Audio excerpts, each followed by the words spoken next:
नमस्कार, एक बार फिर आपका स्वागत है हमारे चैनल वेब कुटुंब पर। दोस्तों, इस वक्त मैं कालपी धाम में हूँ। कालपी धाम यानी कि महर्षि वेद व्यास जी की जन्मस्थली, जिन्होंने बहुत सारे पुराण, शास्त्र, महाभारत लिखी, तो उनकी जन्मस्थली पे मैं इस वक्त हूँ। और पहले मैं आपको ले चलूँगा यहाँ का जो उनका प्राचीन मंदिर है, आज मैं उसके आपको दर्शन कराऊँगा और उससे जुड़ी जो भी रोचक चीज़ें हैं वो मैं आपको दिखाऊँगा। और पीछे आप देख रहे हैं ये विशाल मंदिर है जो कि बाद में बनाया गया है, जिसे दक्षिण भारत के कई ट्रस्टियों ने बनाया है इसे। तो इसके बारे में एक पूरा अलग से वीडियो मैं एक जल्द ही सीरीज़ लाऊंगा, उसमें इसको आपको दिखाऊंगा इसका वीडियो। लेकिन प्राचीन मंदिर जो है, जो जन्मस्थली वाला स्थान है, वहाँ पे मैं आपको ले चलता हूँ और आपको दिखाता हूँ, दर्शन कराता हूँ महर्षि वेद व्यास जी के। तो जो प्राचीन मंदिर है महर्षि वेद व्यास जी का, जूते चप्पल बाहर उतारने होते हैं। सीढ़ियाँ हैं, सीढ़ियों के थ्रू हम जाएंगे ऊपर। आप देख सकते हैं, ये दिख रहा होगा मंदिर आपको ऊपर। बहुत ही मनोरम रमणीय स्थान है, हरियाली से घिरा हुआ इलाका है। आपको बता दें, कालपी का ये जो क्षेत्र है इसे व्यास क्षेत्र भी कहते हैं, क्योंकि महर्षि वेद व्यास जी की जन्मस्थली है और आसपास का जो इलाका है तो उनकी जन्मस्थली के कारण व्यास क्षेत्र कहा जाने लगा। तो महर्षि वेद व्यास जी के मंदिर की तरफ हम बढ़ते हुए, तो ये कुछ सीढ़ियाँ हैं, कुछ सीढ़ियाँ चढ़ के आप सीधा मंदिर तक पहुंच जाते हैं। मंदिर में जैसे ही पहुंचते हैं तो आपको यहाँ पर साइड में एक बहुत ही अद्भुत चीज़ है, इसका वीडियो मैं अलग से डालूँगा। ये आप देख रहे हैं, ये पानी में तैरने वाला पत्थर है जो रामायण काल में जिससे राम सेतु बनाया गया था, उसी का ये एक पत्थर है जो कि यहाँ पे इसको आप देख सकते हैं। तो चलिए मंदिर चलते हैं, पर्यटक भी यहाँ पर आते रहते हैं। तो महर्षि वेद व्यास जी का प्राचीन मंदिर जिसमें हम प्रवेश करेंगे। सामने उनका अर्चा विग्रह है, प्रतिमा है।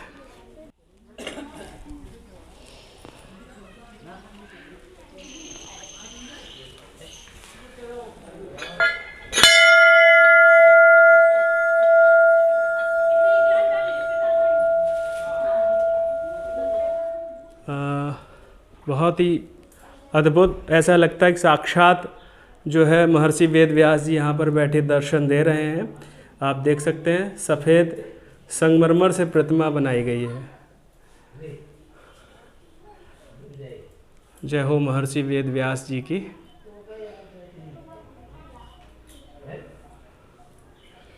भारत में और कहीं इस तरह से आपको इनकी प्रतिमा या इनका मंदिर नहीं मिलेगा, क्योंकि ये इनकी जन्मस्थली है, इसलिए यहाँ पे इनका प्राचीन मंदिर है और यहाँ पे आप इनके दर्शन कर सकते हैं, यहाँ आकर कर सकते हैं, नहीं तो हमारे वीडियो के माध्यम से कर सकते हैं। आपको बता दें, ये सामने आप देख रहे हैं नीला नीला सा, मैं आपको जूम करके दिखाता हूँ, नीला नीला सा पानी दिखेगा आपको। सामने आप देख रहे हैं वो नदी है, यमुना नदी है जो कालपी से निकली है। और यमुना नदी के ठीक किनारे पानी यहाँ तक भी आ जाता है, जब बरसात होती है तो उस समय यहाँ तक पानी आ जाता है। तो यमुना नदी के ठीक किनारे ये दिव्य और भव्य स्थान है महर्षि वेद व्यास जी का। ये मंदिर है, यहाँ पे आप दर्शन कर सकते हैं। और ये दक्षिण भारत के लोगों ने जो मंदिर बनाया है सामने, वो उसका हम बाद में आपको अलग से वीडियो बना के दर्शन कराएंगे। तो इस मंदिर के बारे में, महर्षि वेद व्यास जी के बारे में महंत जी से बात करेंगे। ये महर्षि वेद व्यास भगवान का प्राचीन स्थान है। इसी यमुना तली पर इनका जन्म हुआ था। अच्छा। और यहाँ पर घोर जंगल था। जिस तरह से ये प्रतिमा में जंगल दिखाई देता है, इसी तरह से घोर जंगल था। घोर जंगल में बैठ के इन्होंने तपस्या की थी।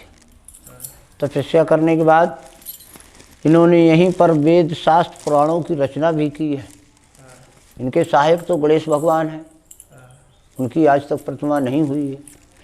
बाकी यहाँ का ये अद्भुत चमत्कार है कि जो भी व्यक्ति यहाँ आता, अपनी मिन्नत करता है, कामनाएं सफल होती हैं और कोई भी कामना लेकर आता है तो उसकी कामना सफल होती है। वेद व्यास भगवान की ये कृपा, वेद व्यास भगवान की, हमारी इसमें कुछ नहीं, हम तो केवल उनके सेवक हैं। तो मतलब जिस तरह से ये दिव्य स्थान है, मतलब दिव्य भव्य तो है ही, मतलब क्योंकि भगवान का स्थान है, तो जिस तरह से इस स्थान की महिमा है, हाँ, उस तरह से यहाँ पे मतलब लोग आते हैं, मतलब अब आते तो हैं लोग, लेकिन यहाँ की चमत्कारी ना होने के कारण से यहाँ जो टूट फूट हो गई हैं, इनसे लोगों को विश्वास कम होता है कि यदि दिव्य महिमा है, यदि इस भव्य स्थान होना चाहिए तो इसकी मरम्मत होना चाहिए, इसमें ये होना चाहिए, वो होना चाहिए। दूसरी बात, कालपी से लोग भ्रमित होकर लौट जाते। कालपी से यहाँ आने के लिए मार्ग में कोई साधन नहीं, जिससे परदेशी लोग जो है तो उसको मार्ग खोजते हुए आ सकें यहाँ तक, क्योंकि कालपी से बहुत रास्ता कठिन है यहाँ की। कहीं इस चीज का जिक्र है, मतलब इस बात का जिक्र है कि ये महर्षि वेद व्यास जी का जन्म स्थान है किसी वेद पुराण शास्त्रों में आप कोई को उठा के देखिए तो सारी चीज़ें यहाँ मिलेंगी। और इनका जन्म यही हुआ है माता सत्यवती की गोद से। यहाँ इनका जन्म हुआ, ये इसका प्रमाण हमें कहाँ पे मिलेगा, मतलब किस चीज़ में मिलेगा? आप गीता को हिसाब से देखिए, चाहे भागवत के हिसाब से देखिए। भागवत के 16वें स्कंद में इनका जन्म स्थली दी गई है, कुछ चर्चा दी है। और उसमें क्या लिखा है, इस स्थान को क्या लिखा है? दासराज केवट की कन्या जो थी, उसका नाम सत्यवती था। दासराज केवट इसमें घाट चलाते थे जमुना में, और कन्या उनकी भोजन लेके गई थी। इस तरह से वहाँ जब पहुँची तो उनके दासराज केवट भोजन करने लगे, वो लड़की वहाँ खड़ी थी। उसी समय उस पार कोई साधु आ गए जिनका नाम पारा ऋषि था। पाराशर, पारा ऋषि उनका नाम था। उन्होंने आवाज़ लगाई कि भाई हमको पार कर दो, हमको विलम्ब हो रहा, दूर जाना है। तो पिताजी ने सोचा कि यदि इनको हम पार करने नहीं जाते तो ऋषि मुनि है, पता नहीं क्या श्राप दे देंगे, और यदि पार करने जाते तो ये भोजन हमको क्या श्राप दे देगा। इस सोच विचार में वो डूबने लगे। उसी समय लड़की ने कहा, पिताजी आप भोजन करो, हम उनको पार करके ला रहे हैं। जब वो पार करने गई तो ऋषि की सत्यवती पर दृष्टि पड़ने से उनकी आत्मा स्थूल न रही, डगामोग हो गई। तो उन्होंने कहा, बेटी हम आपसे कुछ भिक्षा चाहते, याचना करते हैं। बोले नहीं, ये संभव नहीं हो सकता, क्योंकि दिन है और फिर अभी हम कन्या हैं। उन्होंने कहा, ये तो सब संभव हो जाएगा, आपकी अनुमति से हम सब कुछ कर देंगे। उसी समय पारा ऋषि ने एक चिल्लू में जल लिया और आकाश में फेंक दिया तो कोहर बन गया। दूसरी चिल्लू में पानी लिया तो पानी में फेंक दिया तो काई बन गई, अंधकार कर दिया। अंधकार करने के समय इनकी उत्पत्ति माता सत्यवती और पारा ऋषि से बताई जाती है। अच्छा, मतलब पराशर ऋषि सत्यवती जी पे मोहित हो गए थे, तो फिर उन्होंने विवाह कर लिया था? नहीं नहीं, बस एक ही बार मिलन हुआ है। उसी मिलन में इनका अवतार हो गया है और वो अपने चले गए पराशन, और ये यहीं समाधि लगा गए, अपना यहीं भजन करने लगे हैं। पराशर के हैं ना? हाँ, पराशर ऋषि पराशन के हैं, वो पराशन चले गए, उनका पराशन में स्थान बना हुआ है। और ये यहीं अपनी तपस्या करते रहे। तपस्या करते करते जब ये यहीं अपनी समाधि ले गए, इसका नाम व्यास टीला रखा गया। इस टीले का नाम पूर्वज लोग हमारे व्यास टीला के नाम से प्रसिद्ध करते रहे, व्यास टीला। फिर इसके उपरांत जब हमारे पूर्वजों के बच्चे हुए तो उन्होंने यहाँ इसका नाम बदल के व्यास जी रखा है। उन्होंने कच्चा सा मंदिर बनवाया था यहाँ। फिर और जब अंग्रेज संस्कृति हमारी जब बढ़ी है तो इस कच्चा स्थान को हटा के पक्का स्थान बना है। अब इनको व्यास जी, मदारपुर व्यास जी के नाम से इनको पहचाना जाता है। अच्छा, नहीं तो बाद में इनके पिताजी जो पराशर ऋषि थे, उन्होंने इनकी माता को अपनाया नहीं? नहीं, कभी नहीं। अच्छा। मात्र एक बार का प्रमाण है, दूसरा कोई प्रमाण नहीं। ना ये माता जी के करीब रहे। तो उनकी माता जी को आपत्ति नहीं हुई कभी उस पर? किस पर? कि आप मतलब एक ही बार हमसे मिले और फिर हमें मतलब इनको जन्म दिया, फिर कभी मिले नहीं? तो उनके माता जी ने जो है अपना, दासराज केवट ने इनका विवाह राजा शांतनु के साथ कर दिया था बाद में। अच्छा, ये पचकन्या थी, इनको कोई दोष थोड़ी लगता था। ये पाराशर महाराज ने बता दिया था, पचकन्या हो, आपका कोई दोष नहीं लगता। पचकन्या 5 पति कर सकती, जैसे द्रौपदी ने 5 पति करे थे, उसको कोई दोष लगा है? नहीं लगा है। अच्छा। मंदोदरी ने 2 पति करे थे, उसको कोई दोष नहीं लगा है। इस तरह से ये 5 कन्या थी। अच्छा। मतलब अपनी आयु में 5 पति रख सकती थी, लेकिन इन पर दोष कोई नहीं लगता है। अच्छा। ये 5 कन्या में गिनती है इनकी। वरदान प्राप्त है। वरदान भगवान से प्राप्त है, जैसे सत्यवती के लिए और कुंती के लिए, मंदोदरी के लिए और द्रौपदी के लिए, इन देवियों को वरदान है कि 5 पति करने के बाद भी ये इनका धर्म नष्ट नहीं होगा। ये सतयुग की स्त्रियां हैं, कोई साधारण नहीं है, इनको दोष नहीं लगता है। यहाँ पर अच्छा जो लोग आते हैं उनकी मनोकामना वगैरह? हाँ हाँ, जो वास्तव में इनका पहचानते हैं, इनको नाम जानते हैं और जो इनके प्रेम में आते हैं तो उनके मनोकामनाएं सब सफल हो जाते हैं। हाँ, क्योंकि यहाँ लोग जो आते हैं डाली वाली लेके बच्चे को मुंडन करने आते हैं, तो उनसे पूछते हैं क्या क्या अनुष्ठान होते हैं? डाली चढ़ती है? डाली चढ़ती है, मुंडन होते बच्चों के, और प्रसाद चढ़ता है, ब्याह शादी होते हैं, लड़की लड़के के संबंध यहाँ जुड़ते हैं, क्योंकि यहाँ व्यास भगवान है, ये कर्म की रेख भी डाल देते हैं लड़की लड़के के संबंध। अभी जो आपके सामने यहाँ विस्तार लगा हुआ था, ये लड़की लड़का का संबंध हो रहा था। लोगों ने हमसे पूछा था कि महाराज जी हम एक कन्या का संबंध करना चाहिए, व्यवस्था कर, हम बिल्कुल प्रेम से करो, ये तो भगवान का स्थल है, हम क्या कह दें उसमें। अच्छा। हाँ, चलिए बहुत बहुत धन्यवाद, बढ़िया जानकारी आपने दी। बहुत ही मनोरम जगह है ये, मतलब यहाँ पर बहुत ही, मतलब यहाँ पर जब आप आएंगे तो आपको एक अद्भुत मतलब एहसास होगा, शांति मिलेगी, क्योंकि दिव्य स्थान है, आस्था का स्थान है, महर्षि वेद व्यास जी की जन्मस्थली है। यहाँ पर आसपास आप देख सकते हैं काफ़ी हरियाली है, और ये बगल में आप देख सकते हैं नीचे एक खाई नुमा जगह आपको दिखेगी। ये दरअसल यहाँ से नीचे मैं आपको जूम करके दिखाता हूँ, एक ब्यास गंगा नाम से एक नदी बहती थी यहाँ से, तो जो कि अभी सूख चुकी है। तो यहाँ पर मैंने गुरुजी से पूछा कि ये कैसे सूख गई, तो बता रहे हैं कि नदी का अनादर हुआ जिसकी वजह से नदी सूख गई, मतलब उसमें अपशिष्ट पदार्थ भी जाने लगे नदी में, और यहाँ से जो ब्यास गंगा बहती थी वो जाके यमुना नदी में मिल जाती थी। ये आपको दिखाते हैं कि दूर आप देख सकते हैं यमुना नदी है यहाँ पर, यमुना नदी का किनारा कहा जाता है। आपको जूम करके दिखा देते हैं, हल्का सा नीला नीला आपको दिख रहा होगा, वो यमुना नदी का पानी है।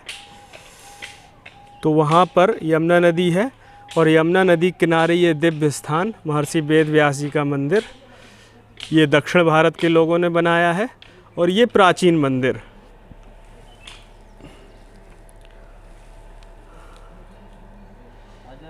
मंदिर का एक जो है आपको परिक्रमा भी लगवा देते हैं वीडियो के माध्यम से। तो यहाँ से परिक्रमा शुरू करते हैं।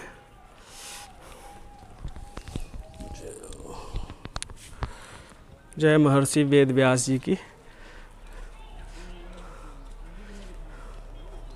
तो ये बहुत ही, आप कभी भी आपका यहाँ कालपी आना हो तो इस स्थान पर ज़रूर आएँ। यहाँ पे आपको ये पानी में तैरने वाले राम सेतु पत्थर के दर्शन होंगे, जिस पर राम लिखा है, जो कि रामायण काल का है।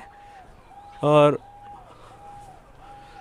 बहुत सुंदर यहाँ पर जो है चौपाई लिखी है, गुरबिन भव निधि तरई न कोई, जौ बिरंची शंकर सम होई, सुनु सिय सत्य असीज हमारी, पूजा है मन कामना तुम्हारी।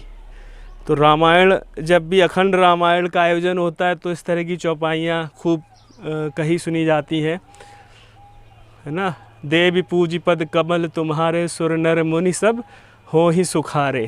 क्या बात है।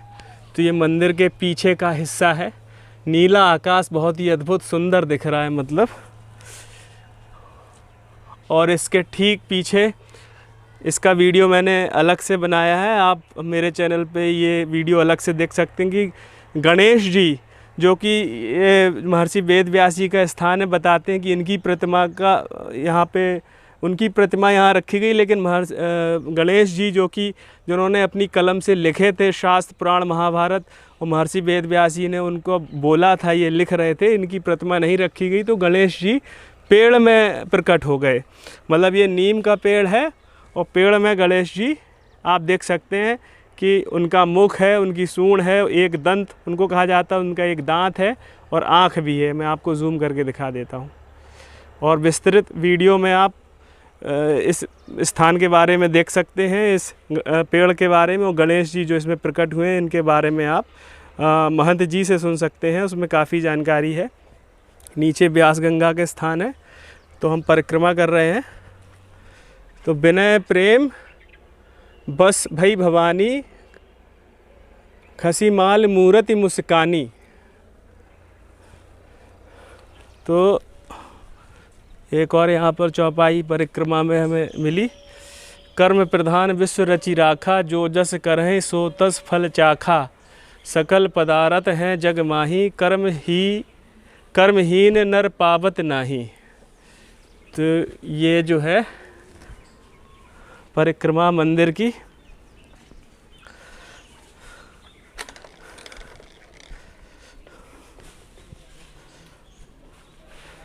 परिक्रमा पूरा हुआ। जय हो भगवान।